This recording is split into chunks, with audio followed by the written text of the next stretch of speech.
Hey, what's going on with your YouTube family? How y'all doing today? It's your boy Statsz, man. Y'all tuning to NBA Talk with your boy Statsz, man. We're doing these stat tour days, man. Let's get right into it, man. Today, man, we profiling Philly, man. If you're new to the channel, man, and you're new to the tour days, man, we just gonna do a quick rundown of teams that I think gonna make the playoffs. We start off with their draft picks, then we talk about their trades, if they made any. We talk about their re-signing. We talk about their free agents, if they made any. We talk about the season outlook, and then I'll give you my prediction what I think they're gonna do in the season. So let's get right into it, man. Let's go to Philadelphia 76ers. A lot of changes with them, but let's go with their draft picks, man. With the 21st pick, they took Tyrese Maxey out of Kentucky, 6'3", point guard / shooting guard. But I think he's a point. He can run the point. I like Tyrese Maxey. They got a steal. He was a steal. You know what I'm saying? Because I know he's supposed to be the top 15 player. I've been watching Maxey since high school. You know, I said it like because I watch a lot of high school basketball. I like Maxey. They picked Isaiah Joe, 49th, via the Thunder trade.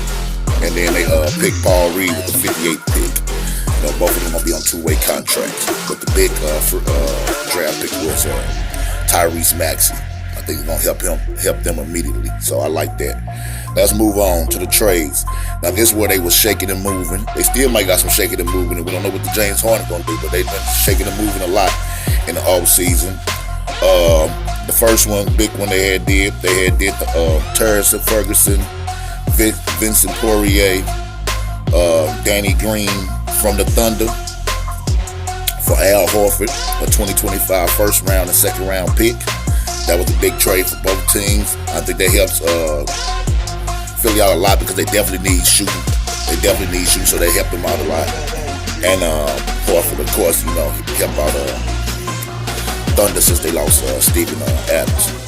Then they got Tony Bradley for the 30 for Jair Smith. That was their first round pick from a couple of years ago. He never panned out in Philly for some odd reason. I don't know what it is, but we'll see what he do it out there in Detroit. But they got Tony Bradley, the center from Detroit, for Jair Smith. Then the last one, which I think was big for them, was Seth Curry for Josh Richardson on the 36th pick. They traded to Dallas to get Seth Curry. That was a big pickup for them because they need one thing we know that Philly need is shooting around Embiid. And if you still gonna keep Simmons, who can't shoot or don't want to take the shot, you need shooters around them. You definitely need, you know, Ben Simmons can do everything but shoot.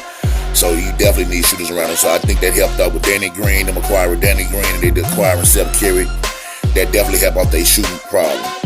You know what I'm saying? They still can need some more shooting, but that's definitely helped them. Let's move on. They didn't do no re-signing. They didn't have no players to re-sign, and they didn't do no big free agents because they were doing a lot of shucking and moving. But the free agents, you know what I'm saying? We don't know what's going on. They still might got one more big trade to make, you know what I'm saying? But like I said, for them to make that trade, Ben Simmons got to be in the package. Like I don't see Houston trading it Harden to Philly without Ben Simmons being in the package. So that don't even make no sense. So we'll see how that goes on. Let's look at my season outlook with Philly. Philly presently, right now, I will have Philly competing better than they did the last 3 years just because they got shooting back again. You know, when they was way better, they had shooting. That was 2 years ago when they had J.J. Redick and guys like that. Larry Shaman, they had shooters. So I think they're going to be better than they was for the last 2-3 years, even if they keep what their team is now. If they make the trade to James Harden, then we talking about a whole different team.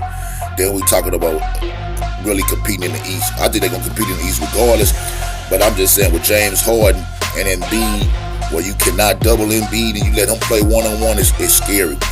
So let's go ahead and talk about my predictions. My prediction is for them to have about 47 wins and be the third in the East. I think that good. I think that Ben Simmons take that next step as far as, you know, expanding his game. I don't know about the shot yet. We'll have to see about that.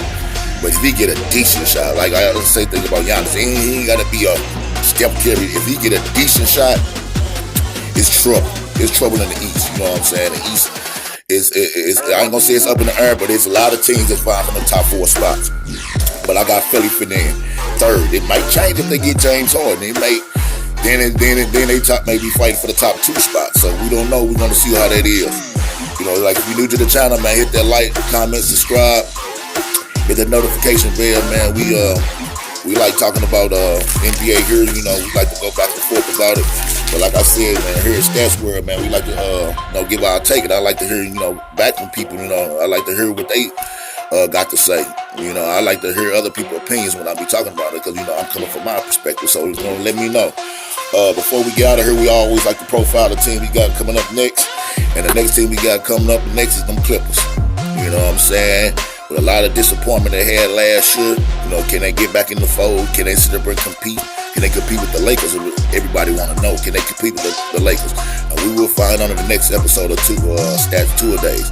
It'll be coming right back at you. So you know what I'm saying? Like I said, if you're new to the channel, hit that like, comment, subscribe. Check out your boy, man. We're going to have a lot of content coming, man. So check out your boy, man. Statsz out.